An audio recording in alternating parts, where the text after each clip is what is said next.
Hello friends, welcome back to MKS Biovision. आज हम लोग देखते हैं कि आइसोइलेक्ट्रिक पॉइंट क्या है, इसको कैसे डिटरमाइन किया जाता है। तो आइसोइलेक्ट्रिक पॉइंट प्रोटीन के भी हो सकते हैं, पेप्टाइड के भी हो सकते हैं, एमिनो एसिड के भी हो सकते हैं। यानी कि जहां भी चार्ज है वो किस पीएच पर जाके उसका चार्ज न्यूट्रल हो जाता है, जीरो हो जाता है, उसी पॉइंट को हम आइसोइलेक्ट्रिक पॉइंट कहते हैं।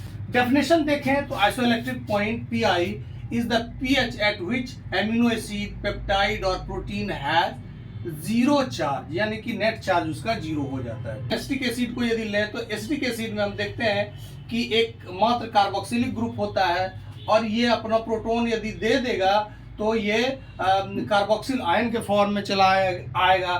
तो जब ये प्रोटोनेटेड फॉर्म में है तो यहाँ चार्ज इस पर जीरो है, लेकिन जब इसने प्रोटॉन को दे दिया है तब इस पर निगेटिव चार्ज आ जाता है।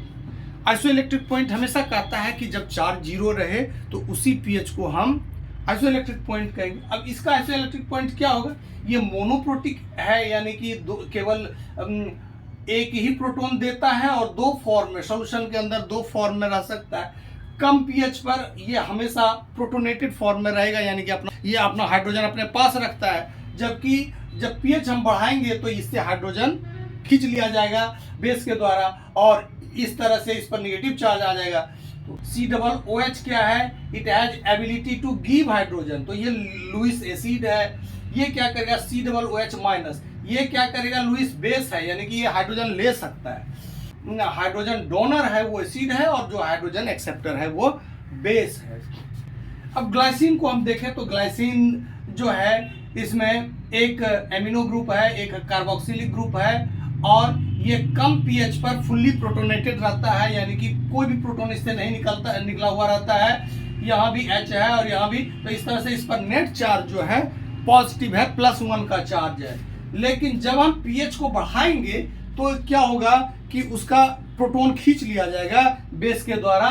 तो क्या होगा कि अब ये जब पीएच बढ़ रहा है, यानी कि एसिडिटी उसका कम रहा है, तो उसमें क्या होगा कि ये वाला प्रोटॉन सबसे पहले लूज करेगा और इसके बाद यहाँ माइनस और प्लस, यानी कि दोनों चार्ज जो मिल जाएंगे तो ये जीरो हो जाएगा, यानी कि ये जीटर आयन बन जाएगा। Zwitter ion is the form of ion which can act as both, जो दोनों काम कर सकता है, प्रोटॉन ले भी सकता है, प्रोटॉन दे भी सकता है, लेकिन उस पर नेट चार्ज क्या होता है? जीरो रहता है। तो ये जीटर आयन का जो पीएच होगा वही पीआई होगा, यानी कि आइसोइलेक्ट्रिक पॉइंट होगा, क्योंकि इस पर नेट चार्ज जीटर आयन पर जीरो रहता है।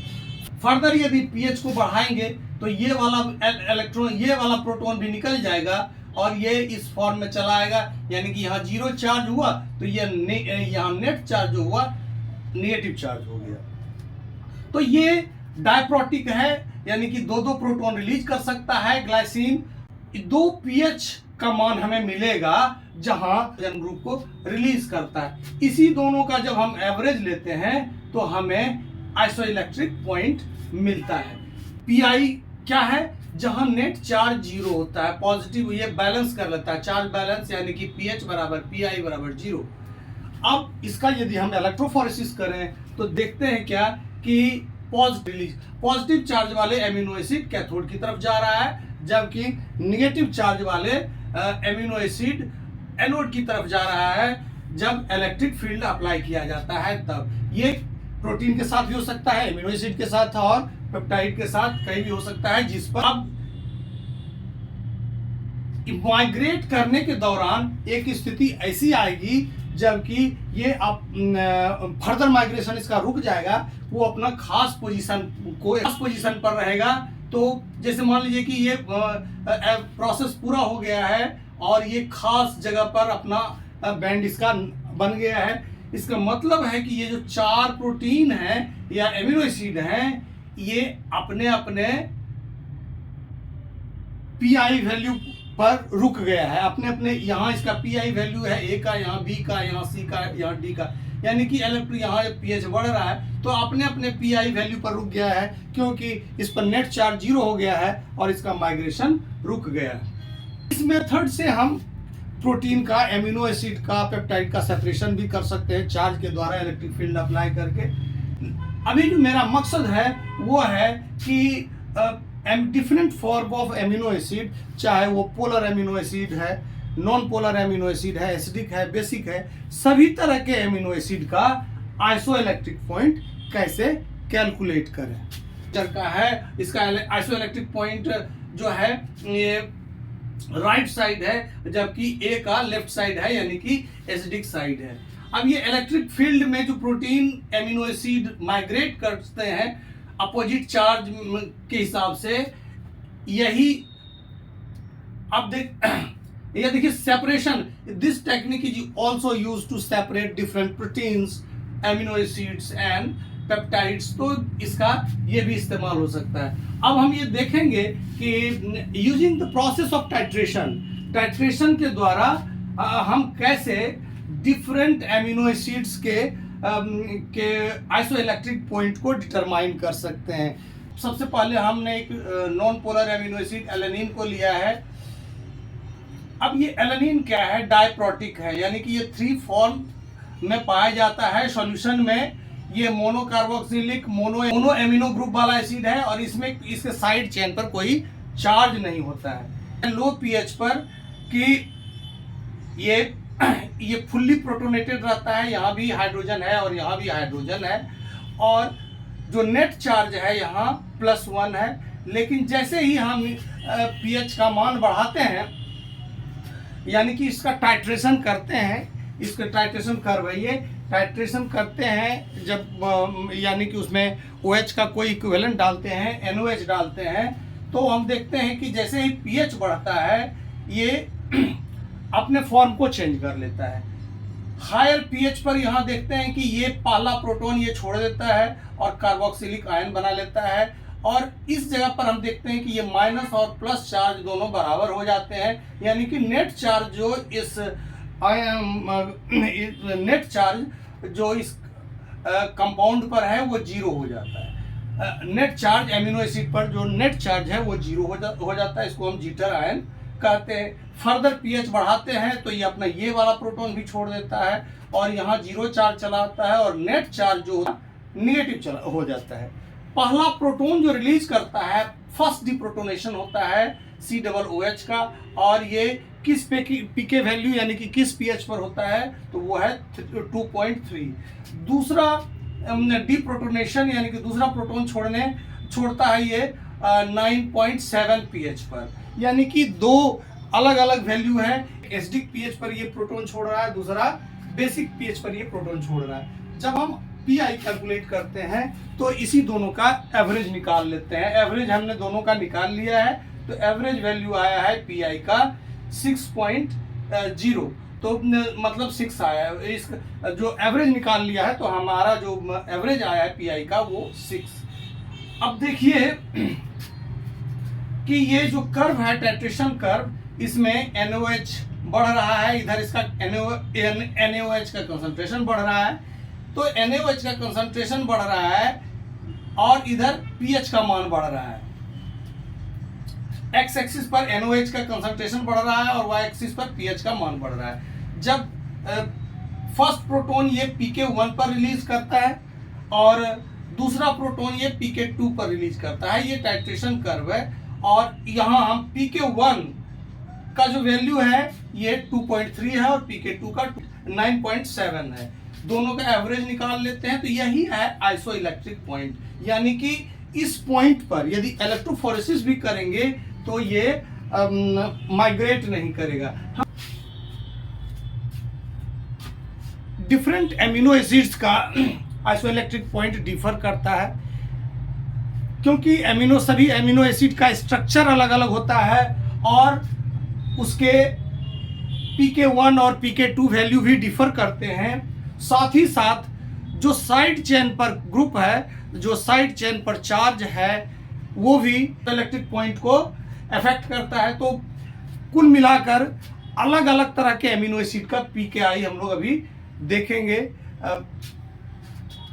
अलग अलग तरह के एमिनो एसिड का पीआई वैल्यू अभी देखते हैं। सबसे पहले हमने नॉन पोलर एमिनो एसिड यानी एलेनिन को लिया। इसमें मात्र कार्बोक्सिलिक एंड एक होता है, इसमें एक कार्बोक्सिलिक एंड एक एमिनो ग्रुप होता है, साइड पर कोई चार्ज नहीं रहता है। ये डाइप्रोटिक है, 3 फॉर्म में पाया जाता है सॉल्यूशन के अंदर। कम पीएच पर ये 2.3 पर पहला प्रोटॉन लूज करता है और 9.7 पर दूसरा प्रोटॉन लूज करता है। लो पीएच पर इस पर प्लस चार्ज रहता है, हाई पीएच पर इस पर माइनस चार्ज रहता है, और बीच वाली स्थिति होती है जो जीटर आयन का है, जिसमें जो इसका ये पीआई वैल्यू पर ये जीटर आयन बनता है, जीटर आयन हो जाता है, यानी कि इसके पास इलेक्ट्रॉन एक्सेप्ट करने की और इलेक्ट्रॉन देने की एबिलिटी होती है जीटर आयन की। पीआई कैसे कैलकुलेट करते हैं, pk1 प्लस pk2/2, तो ये दोनों को मैंने जोड़ दिया है और इसका एवरेज ले लिया है कि इसका जो पीआई है वो 6 आया है। ये इसका टाइट्रेशन कर्व है, इसमें हमने एक्स एक्सिस पर NaOH का कंसंट्रेशन बढ़ाया है और यहाँ ये पीएच वैल्यू आगे बढ़ रहा है 0 से लेके 13 तक। अब पहला प्रोटॉन ये एसिडिक सॉल्यूशन में, पहला जो प्रोटॉन है ये एसिडिक सॉल्यूशन में रिलीज करता है, जब दूसरा जो है ये बेसिक सॉल्यूशन में रिलीज करता है, तो ये पीआई वैल्यू जो है इसका 6.0 हो गया।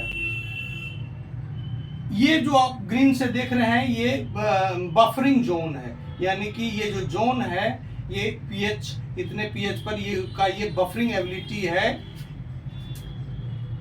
pk1 का और pk2 का ये बफरिंग एबिलिटी है। कम जो आइसोइलेक्ट्रिक पॉइंट होगा वो एसिडिक एमिनो एसिड का होगा, जैसे ग्लूटामिक एसिड, एस्पार्टिक एसिड। ये देखिए पहले यहाँ आके इसका आइसोइलेक्ट्रिक पॉइंट सबसे कम है, इधर पीएच बढ़ रहा है, यहाँ इसका आइसोइलेक्ट्रिक पॉइंट सबसे कम है। डी जो है, डी क्या है, बेसिक है, यानी कि डी का आइसोइलेक्ट्रिक पॉइंट सबसे ज्यादा है। पोलर और नॉन पोलर जो एमिनो एसिड्स होते हैं, due to difference in their side group, उसके कारण ये या तो क्या करते हैं बी और सी, या तो पोलर का आइसोइलेक्ट्रिक पॉइंट ज्यादा हो सकता है, किसी पोलर एमिनो एसिड का आइसोइलेक्ट्रिक पॉइंट ज्यादा हो सकता है, और किसी नॉन पोलर एमिनो एसिड का आइसोइलेक्ट्रिक पॉइंट ज्यादा हो सकता है। यानी कि बी और सी में कोई बड़ा छोटा नहीं, मतलब कोई भी मतलब ए सबसे छोटा, डी सबसे बड़ा, लेकिन बी और सी यानी कि पोलर और नॉन पोलर का जो आइसोइलेक्ट्रिक पॉइंट है वो दोनों के बीच में पाया जाता है। जैसे हम यहाँ देख रहे हैं कि ये आइसोइलेक्ट्रिक पॉइंट ये है आपका सबसे पीआई को देखें तो पीआई देखें, ये एसिडिक है और ये बेसिक एमिनो एसिड का है, और बीच में जो होगा ये पोलर और नॉन पोलर एमिनो एसिड का होगा। ग्लूटामिक एसिड का आइसोइलेक्ट्रिक कैसे निकालते हैं, तो ग्लूटामिक एसिड क्या है, ट्राइप्रोटिक है, यानी कि इसके पास 3 साइट हैं प्रोटॉन एक्सेप्ट और लूज करने के, और ये 4 फॉर्म में एग्जिस्ट करता है। सॉल्यूशन के अंदर 4 फॉर्म में एग्जिस्ट करता है। ये फुल्ली प्रोटोनेटेड फॉर्म है, यहाँ सारे के सारे प्रोटॉन इंटैक्ट हैं। जब ये पहला प्रोटॉन रिलीज करता है ये 2.19 pH पर, तब ये अल्फा कार्बन पर जो कार्बोक्सिलिक ग्रुप है उसका प्रोटॉन रिलीज करता है, और दूसरा प्रोटॉन जो रिलीज करता है वो साइड चेन वाले कार्बोक्सिलिक ग्रुप का करता है, और एमिनो ग्रुप वाला प्रोटॉन सबसे लास्ट में रिलीज होता है, यानी कि एट वेरी हाई पीएच पर ये रिलीज होता है। अब हम देखते हैं न्यूट्रल चार्ज की स्थिति कब आती है, तो यहाँ नेट चार्ज +1 है और यहाँ नेट चार्ज 0 है, यहाँ नेट चार्ज नेगेटिव है, और यहाँ नेट चार्ज -1 है, और यहाँ नेट चार्ज -2 है। तो यहाँ इस दोनों का एवरेज हम लेते हैं, क्योंकि इस दोनों का एवरेज लेने से हमें पीआई का वैल्यू मिलेगा, क्योंकि ये जीटर आयन पर जो पॉजिटिव चार्ज है, नेट चार्ज वो 0 होता है। पीआई = pk1 + pkr यानी साइड चेन वाला, और इसका मैंने लिया है तो 3.22। अब इसका टाइट्रेशन देखते हैं, तो टाइट्रेशन में हम देखते हैं कि पहला प्रोटॉन यहाँ रिलीज किया है 2.19, pkr ये दूसरा पॉइंट, ये दूसरा साइड चेन के कार्बोक्सिलिक ग्रुप से रिलीज किया है, और फाइनली ये अल्फा कार्बन के एमिनो ग्रुप का प्रोटॉन रिलीज किया है। अब हम ये जो पीआई वैल्यू होगा ये दोनों कार्बोक्सिलिक ग्रुप के बीच का आएगा, बीच का होगा, यानी कि पीआई = इस ये दोनों का हम एवरेज। अब कुछ बेसिक एमिनो एसिड का आइसोइलेक्ट्रिक पॉइंट कैसे कैलकुलेट किया जाए, जैसे लाइसिन, अर्जिनिन, हिस्टीन। तो लाइसिन को मैंने लिया है, ये ट्राइप्रोटिक है, 4 डिफरेंट फॉर्म से सॉल्यूशन में एग्जिस्ट करता है। ये लाइसिन है और इसमें हम देखते हैं कि 2 एमिनो ग्रुप है और एक कार्बोक्सिल ग्रुप है। और सबसे पहला प्रोटॉन जो ये देता है लो पीएच पर, यहाँ का ये प्रोटॉन लूज करता है कार्बोक्सिल ग्रुप का। दूसरा प्रोटॉन ये लूज करता है एमिनो ग्रुप का, जो अल्फा कार्बन से जुड़ा रहता है। तो नेट चार्ज जो लाइसिन पर है वो +2 है, फुल्ली प्रोटोनेटेड फॉर्म में +2 है। एक प्रोटॉन लूज करने के बाद ये +1 हो गया है, और इसके बाद एक प्रोटॉन लूज करने के बाद यहाँ माइनस चार्ज आ गया, प्लस यहाँ 2 चार्ज है। फिर आगे यदि हम फर्दर यदि एल्केलिनिटी बढ़ाते हैं तो ये जो दूसरा प्रोटॉन है ये अल्फा कार्बन से जो एमिनो ग्रुप जुड़ा हुआ है वहां से निकलता है और ये स्ट्रक्चर बना लेता है, यानी कि यहाँ 0 और यहाँ माइनस और प्लस। तो ये यहाँ देखते हैं इस पर क्या होता है कि यहाँ ये जीटर आयन बन जाता है, क्योंकि नेट चार्ज इस पर 0 है, नेट चार्ज 0 है। और फर्दर यदि हम इसका एल्केलिनिटी बढ़ाते हैं तो हम देखते हैं कि ये जो लास्ट साइड चेन का प्रोटॉन है वो भी लूज कर देता है, और जो नेट चार्ज है इस पर -1 हो जाता है। अब ये जीटर आयन कब बनता है, ये जीटर आयन बनता है यानी कि इस पर नेट चार्ज 0 रहता है। इसके दोनों साइड के पीके वैल्यू को हम लोग का एवरेज निकाल लेते हैं। तो इस दोनों साइड के पीके वैल्यू का हमने एवरेज निकाला तो ये हमें 9.74 मिला। इसी तरह से हम हिस्टिडीन का भी निकाल सकते हैं। हिस्टिडीन के साथ ये खासियत है, ये जो 9.74 है ये अल्कलाइन पीएच का है, जबकि ये जब हम हिस्टिडीन का देखते हैं तो हिस्टिडीन का जो पीआई वैल्यू होता है वो लगभग न्यूट्रल पीएच होता है, न्यूट्रल पीएच होता है, यानी कि 7 के आसपास होता है। इसलिए होता है कि इसमें जो pK2 वैल्यू है काफ़ी कम होता है। pK2 वैल्यू देखिए, ये जो pK2 वैल्यू है ये काफ़ी कम है, ये 6 है, जबकि pKr जो है ये भी कम है, pKr भी कम है, pK2 और pKr दोनों कम है इन कंपैरिजन टू लाइसिन। अब इस दोनों का हम एवरेज निकालेंगे तो ये निकलता है 7.59, यानी कि ये लगभग न्यूट्रल पीएच के आसपास हिस्टिडीन का आइसोइलेक्ट्रिक पॉइंट रहता है। आइसोइलेक्ट्रिक पॉइंट 20 एमिनो एसिड का यदि हम देखें तो 20 एमिनो एसिड्स में 7 एमिनो एसिड्स ऐसे हैं जिसमें आयोनाइजेबल साइड चेन पाया जाता है, यानी कि साइड चेन पर कोई कोई चार्ज रहता है और वो इलेक्ट्रॉन एक्सेप्ट या डोनेट कर सकता है।